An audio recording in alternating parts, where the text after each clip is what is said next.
اللهم صل على سيدنا محمد وعليه وعترته بعدد كل معلوم لك أستغفر الله العظيم لا إله إلا هو الحي القيوم أتوب عليه يا حي يا قيوم.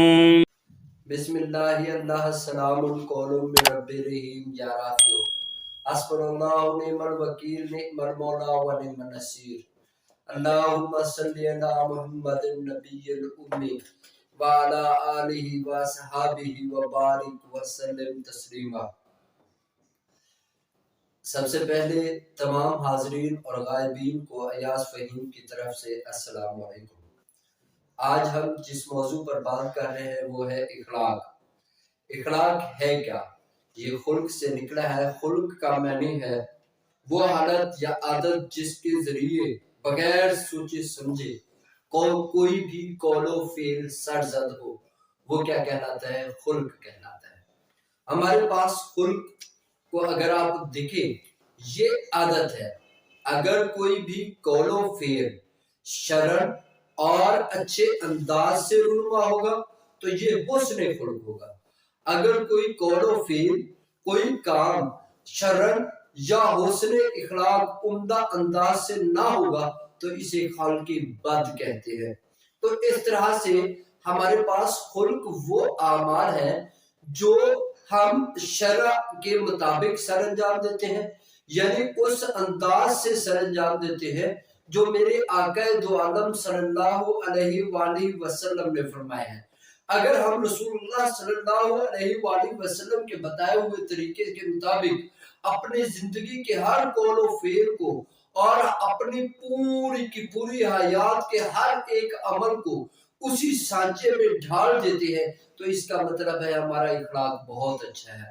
اور اگر ہم اس طرح سے نہیں کرتے، اس کے الٹ جاتے ہیں تو اس کا مطلب ہے ہمارا اخلاق کیا ہے؟ بد ہے. اخلاق جو ہے نا یہ ہے کیا؟ یہ ہے اپنی طبع، اپنے انداز، اپنی سوچ کے الٹ چلنا، رسول اللہ صلی اللہ علیہ وآلہ وسلم کے طریقے کے مطابق کرنا. یہ اصل میں کیا ہے؟ خلق ہے. تو اسی کے متعلق خلق کے متعلق اللہ تبارک و تعالیٰ فرماتا ہے تخلقوا باخلاق اللہ، اللہ جیسے اخلاق پیدا کرو. تو اپنے اندر اخلاق پیدا کرنے اللہ جیسے. اب اللہ کا اخلاق کیا ہے؟ اللہ کا اخلاق یہ ہے وہ کھانے سے، پینے سے، سونے سے، ہر ایک کام سے وہ جو ہے نا بے نیاز ہے، لیکن وہ ہر ایک کام دوسروں کے لیے کر رہا ہے. کھانے کے لیے سبھی کو مہیا کر رہا ہے، سبھی کو آرام کے لیے نیند دے رہا ہے، سبھی کو پینے کے لیے مشروبات مہیا کر رہا ہے، لیکن وہ خود ان سے جو ہے نا کیا ہے مبرہ ہے. اس کا مطلب یہ ہوا کہ وہ تمام کے تمام کام جو آپ کی طبع پر ناگزار ہوں، اگر دوسروں کے لیے وہ مفید ہے تو وہ آپ نے کرنے ہیں. یہ ہے اصل میں خلق، یہ ہے اخلاق. اللہ تبارک و تعالیٰ کی ذات مبارکہ کو اگر دیکھے تو وہ تمام کی حاجتیں پوری کرتا ہے. خود وہ ان حاجتوں سے بے نیاز ہے، وہ خود اپنی حاجتوں سے بے نیاز ہے، اسے کسی چیز کی حاجت نہیں، لیکن سبھی کی حاجتیں پوری کرتا ہے. تو دوستو اس کا مطلب یہ ہوا خلق یہ ہے کہ اگر آپ کی اپنی حاجت ہے بھی تو اس کے باوجود دوسروں کی حاجت روائی کرنا، دوسروں کی حاجت پوری کرنا، یہ خلق ہے. نبی اکرم صلی اللہ علیہ وآلہ وسلم کی ذات مبارک وہ ذات ہے جو اس خلق کا عظیم نمونہ ہے. اور اللہ تبارک و تعالیٰ قرآن میں فرماتا ہے وَإِنَّكَ لَعَلَىٰ خَلْقٍ عَظِيمٍ، در حقیقت آپ عظیم اور اعلیٰ اخلاق سے متصف ہے.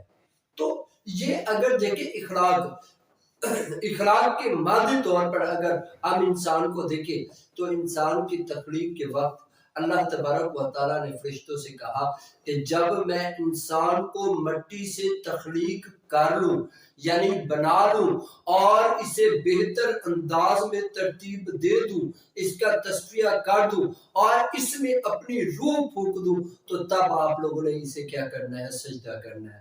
تو سبھی فرشتوں نے انسان کو سجدہ کیا، آدم علیہ السلام کو سجدہ کیا، سوائے ایک کے، اور وہ ابلیس تھا۔ اور اس میں اگر آپ دیکھیں تو انسان کی خلق میں دو چیزیں جو ہے نا شامل ہیں، ایک ہے مٹی، مٹی سے انسان کو تخلیق دیا گیا، یہ اس کے مادی جسم سے متعلق ہے، اور دوسرا جو ہے نا روح اللہ تبارک و تعالیٰ کی طرف سے جو ہے نا اس کے اندر رکھ دی گئی۔ تو اس طرح سے خلق اور خلق میں دو، اگر الفاظ کو آپ دیکھیں، خلق اور خلق دیکھنے میں دونوں سیم کے سیم ہے، لیکن ان میں فرق یہی ہے، ایک خلق جو ہے نا ہمارے جسم کی جو ہے نا تخلیق سے متعلق اس کا تعلق ہے، اور ایک ہے خلق، اور خلق کا تعلق ہماری روح سے ہے، یہ اللہ تبارک و تعالیٰ کے ساتھ اس کا تعلق ہے۔ جیسے کہ میں نے پہلے بتایا کہ اخلاق اللہ کے اخلاق پیدا کرنے، تو اس کا مطلب یہ ہوگا اللہ والے اخلاق کیسے پیدا کرنے ہیں، اللہ والا خلق کیسے پیدا کرنا ہے۔ اللہ نے ہمارے اندر روح رکھ دی اور اس کے اندر اپنا خلق بھی رکھ دیا، اگر تو ہم فعل و قول میں اس روح کی پیروی کریں گے، اس کی مطابق جو ہے نا اپنی زندگی کو ڈھالیں گے، تو اس کا مطلب ہے ہم نے اس خلق کو جو ہے نا پا لیا۔ اگر ہم اس کے الٹ چلیں گے، اپنی مادی زندگی کے، اپنے اس جسم کی خواہشات کے پیچھے چلے گئے، تو اس کا مطلب ہے ہم خلق سے دور ہو گئے۔ خلق سے دور ہونے کا مقصد ہی یہی ہے کہ اخلاق ہمارے، اگر ہم دیکھیں تو ہماری یہ جو ظاہری جسم ہے، اس کی خوبصورتی ہے، اس کی پاک صاف ہونا، یہ جو ہے نا اخلاق نہیں۔ اخلاق یہ ہے ہماری سیرت کیسی ہے، ہماری کردار کیسی ہے، ہمارا گفتار کیسا ہے، ہمارے فعل کیسے ہیں، لوگوں کے ساتھ رویے کیسے ہیں، یہ اصل میں اخلاق ہے، اور اس کا تعلق روح کے ساتھ ہے، اس کا تعلق اس جسم کے ساتھ نہیں۔ یہ جسم اس کی کیا کرے گا؟ مخالفت کرے گا، اور ہم نے اسی جسم کی مخالفت کے باوجود وہ کام سر انجام دینے ہیں جو میرے رسول اللہ صلی اللہ علیہ وآلہ وسلم نے ہمیں حکم فرمایا۔ تو یہ ہے اخلاق۔ اخلاق ظاہری حسن کا نام نہیں، اخلاق باطنی حسن کا نام ہے۔ اخلاق کا تعلق ہمارے باطن سے ہے، ہمارے روح سے ہے، ہماری زبان، ہماری آنکھوں سے، ہماری قول و فعل، ان سے، ہمارے جسم کے یہ جو افعال ہیں ان سے نہیں، ہماری روح سے ہے۔ تو اس روح کے افعال کو سر انجام دینے کے لیے اس جسم کو اس کے سانچے میں ڈھالنا پڑے گا، اس جسم کو اس کے مطابق جو ہے نا ہمیں کیا کرنا پڑے گا؟ ڈھالنا پڑے گا، تب جا کے ایسا ہوگا۔ اور اسی لیے اللہ تبارک و تعالیٰ نے فرمایا ہے کہ ہمیں جو ہے نا کیا کرنا چاہیے؟ اپنے اخلاق کو بہتر کرنا چاہیے، ہمیں اخلاق کو بہتر کرنا چاہیے۔ اس نے خلق میں، اب یہ دیکھیں، یہی ہوتا ہے نا کہ ہمارا جو ہے نا فعل اچھا ہے یا برا ہے، اچھے فعل پر ہم قادر ہوں، اچھے فعل کی پہچان ہو، ہمیں نفس کے اچھے افعال کی جانب ہم کیا ہو، اپنے آپ کو راغب کریں، تو یہ تمام کی تمام کام کرنے پڑتے ہیں، تب جا کے ہمارا اخلاق جو ہے نا اچھا ہوتا ہے۔ تو اخلاق کے لیے رسول اللہ صلی اللہ علیہ وآلہ وسلم کی زندگی سے بہترین نمونہ زندگی اور کوئی بھی نہیں ہو سکتی۔ آپ صلی اللہ علیہ وآلہ وسلم کی زندگی پر اگر آپ نظر دوڑائیں تو ہمیں پتہ چلتا ہے کہ رسول اللہ صلی اللہ علیہ وآلہ وسلم جب بھی کسی محفل میں جاتے، چاہے وہ چھوٹوں کی محفل ہوتی چاہے بڑوں کی محفل ہوتی، خود سلام کرتے، سلام میں پہل کرتے۔ اگر آپ کے غلام میں سے، آپ کے اصحاب میں سے کوئی بھی کوئی کام خراب کر لیتا تو اس پر درگزر کرتے، اپنے کام خود کرتے، اپنے جانوروں کو خود چارہ ڈالتے، اپنے کپڑوں کو پیوند لگاتے، اپنے چراغ خود جلاتے، کسی کو بھی برے نام سے، کسی کو بھی اس کے نام سے بلانے کے بجائے اس کو جو ہے نا عزت و تکریم دیتے، اسے جو ہے نا اس کی کنیت سے پکارتے، سبھی کی پکار پر جو بھی آپ صلی اللہ علیہ وآلہ وسلم کو بلاتا تو آپ اس پر لبیک کرتے،